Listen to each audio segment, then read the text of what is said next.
This week in Sci-Fi, we've got our eye on Spider-Man hit cinemas this week.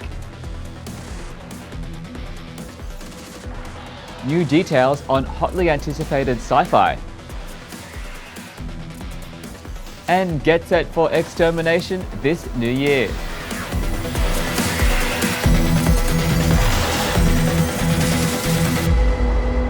Welcome to Eye on Sci-Fi, I'm Raymond Pedora.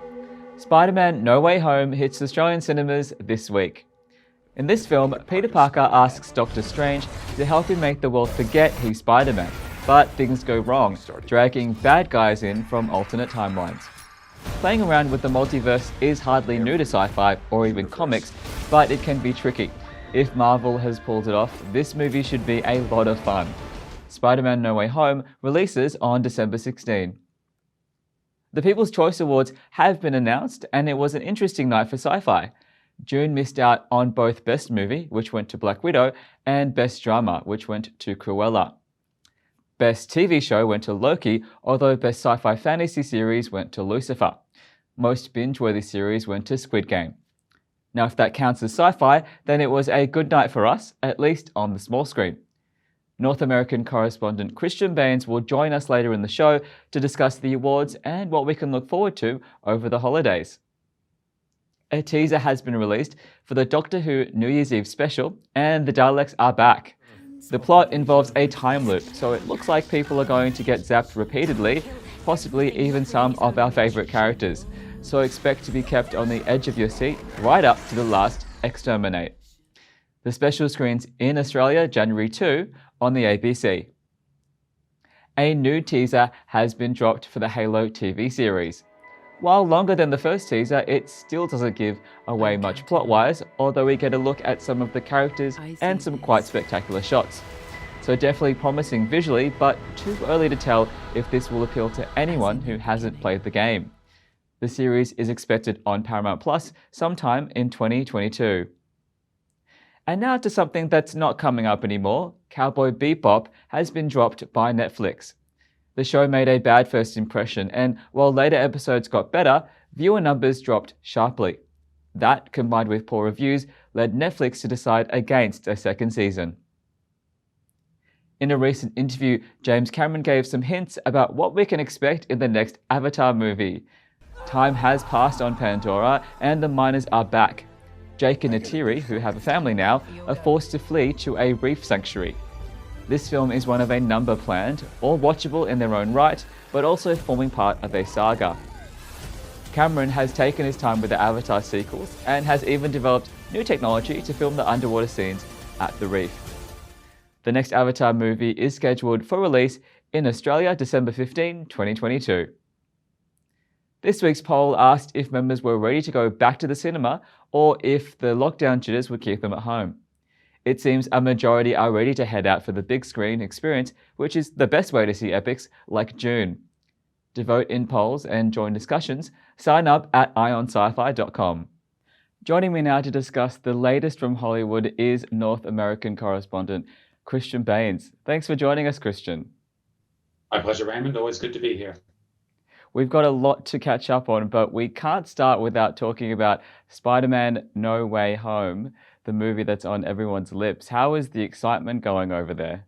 There's a lot of anticipation for this film for a couple of different reasons. Marvel are pinning their holiday hopes on it as the latest in the Spider-Man saga.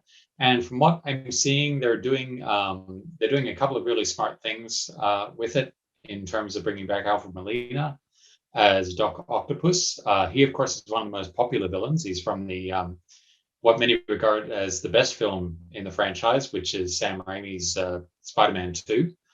But another thing they're doing, they're also letting the character grow up a bit with Peter. They're letting him grow with the audience.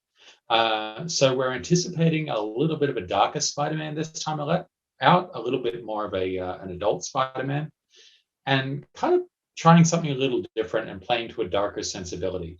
Maybe not as much as, say, Morbius, which comes out in January, is going to appeal to in terms of darkness. Morbius, of course, stars Jared Leto and explores one of Spider-Man's deadliest sort of anti-heroes. and a sometime antagonist for Blade. So there's a lot of buzz around that film as well, and this will kind of the No Way Home should slide very nicely into the release of that film.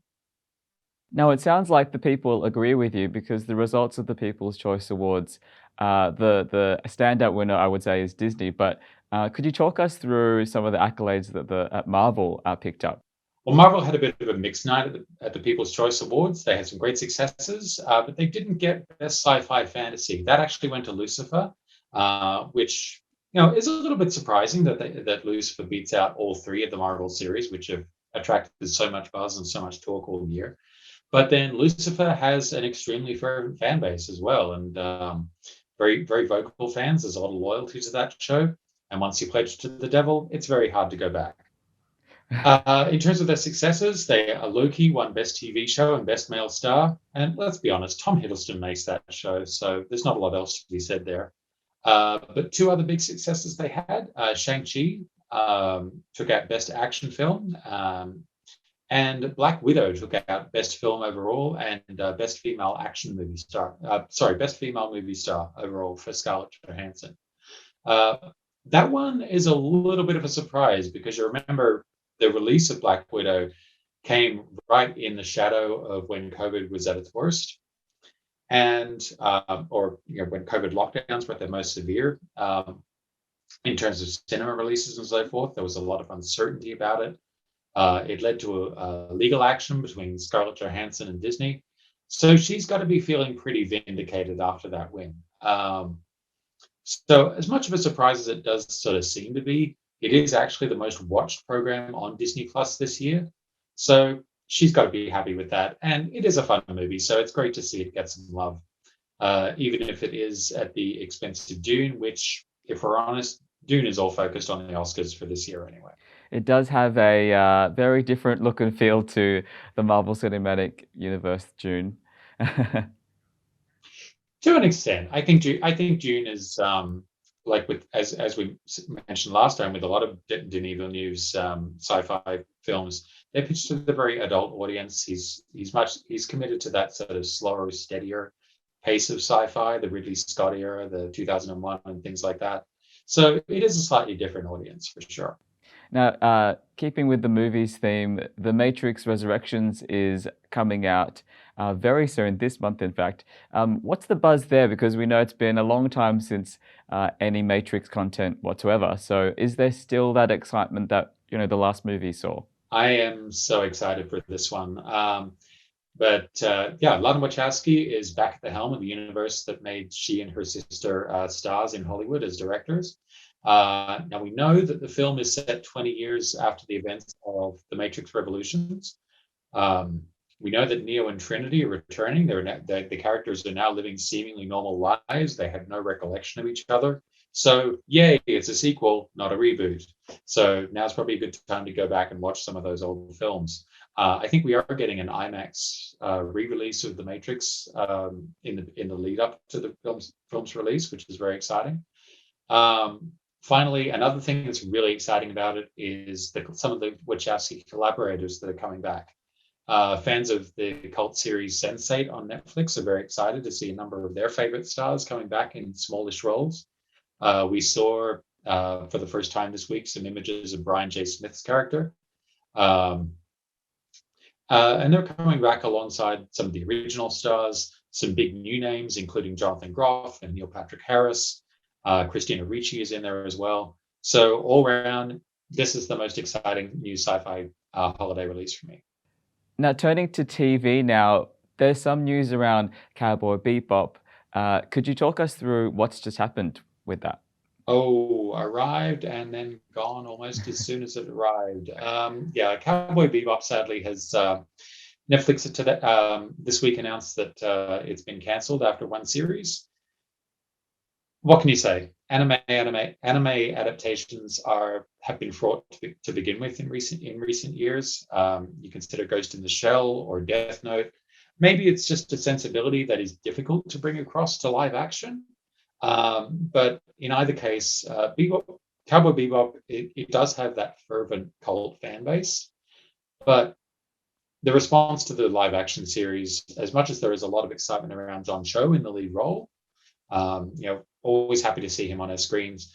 But the response to the finished product, especially after that first pilot episode, it just wasn't quite enthusiastic enough to get the numbers it needed to carry on for a second season. So deeply unfortunate. Particularly, I feel like fans of space westerns can't get a break. Firefly, now this. I do feel like that genre is kind of cursed in a way, maybe. But we will always have the first season at least, and I'm sure the creatives will go on to very new and exciting things after this. So The Silent Sea is a new film on Netflix from Korea. Could you tell us a bit more about what that's about? Yeah, for sure. Now, The Silent Sea is a Korean series based on the short film The Sea of Tranquility by filmmaker Choi Han-young, who is also directing this series. And it is about a group of lunar explorers trying to retrieve samples from an abandoned space facility on the moon. And again, Sense8 fans, keep an eye out because Bae Doona is in one of the lead roles. Now, remains to be seen if Netflix is going to have another big Korean hit on their hands. I don't think they're likely to have another hit on the scale of Squid Game, which just took out most bingeable series at the People's Choice Awards, like there was going to be any doubt of that. But it's looking like a really dark, moody, and yes, I know it's set on the moon, but atmospheric sci-fi. Pitched to adults, and that lands on Christmas Eve. So really looking forward to that one. Now, switching to movie adaptations from games, there's a few coming out, and one that a lot of people are excited for is Halo. I can't wait to see it, but what can you tell us about it? Well, I mean, Halo is one of the biggest games out there, and it's coming to Paramount Plus in early 2022 with one of the biggest names in Hollywood behind it. Spielberg himself is one of the backers for this. So I think there's a lot of potential there, and it's going to be big news for Paramount Plus because it coincides with that streamer launching worldwide. It comes alongside another heavy hitter in the form of Star Trek Picard season 2, and it's kind of. I mean, Paramount Plus, there was a little bit of a PR misstep recently when they were planning to withhold the new season of Star Trek Discovery until Paramount Plus launched worldwide, and the backlash forced them to backtrack that plan. But so I think they'll be looking to go full steam ahead with several tentpole projects, including Halo, for early 2022, and I think it's looking really promising for them. Now, another game that a lot of people are excited to see the movie version of, or the TV series version of, is Mass Effect. What's that going to be like? There's a lot of Mass Effect fans out there, and I'm one of them. And what I've always loved about Mass Effect is the story and the character development. It is halfway to a compelling TV series already. Those characters are so interesting and so rich, and that world is so well developed. So even though the series is still in sort of discussion stages at this point, the storyline is so good. I mean, it's been pilfered from at several times by certain other shows. So we'll see how closely any potential TV series actually sticks to the games, or if they go out in new directions. But that one's got a lot of people excited, with good reason, I think. Well, thank you so much for joining us. We've definitely covered a huge range of topics, Christian. My pleasure, Raymond. Thank you very much for having me. And that's the week in sci-fi. Until next week, stay up to date at ionsci-fi.com.